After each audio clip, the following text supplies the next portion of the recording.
শুধু শুক্রবারে 2 রাকাত জুমার নামাজ পড়ে সালাম ফিরাইয়া বাইর হইয়া যে যান, আর যে 1 সপ্তাহ আসেন না আপনি নাফরমান। এই 1 সপ্তাহের তো খবর নাই। ওই শুক্রবারের 2 রাকাতেরই কি দশা, এটা কি বুঝনি আমরা?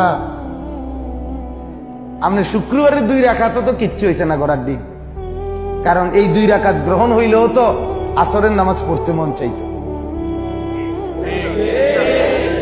তাহলে আপনার নামাজের দশা কি? হ্যাঁ, আপনি হাজিরা দেন আইসা আল্লাহকে বুঝান, ঠাট্টা করেন আল্লাহর সাথে, মস্কারি করেন আল্লাহর সাথে, আল্লাহকে সোজা মনে করছেন, বোকা মনে করছেন। নাউযুবিল্লাহ। কি ভাবছেন মিয়া? কি ভাবছেন? কি ভাবছেন?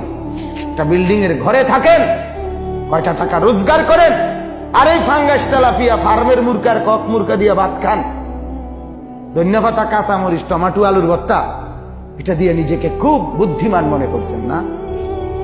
খুব সুখের জিন্দেগি মনে করছেন। বোকার মধ্যে আছেন, বোকার মধ্যে। নাফরমান বোকা থাকে, নাফরমান বেকুব থাকে, নাফরমান অজ্ঞ থাকে, নাফরমান মূর্খ থাকে।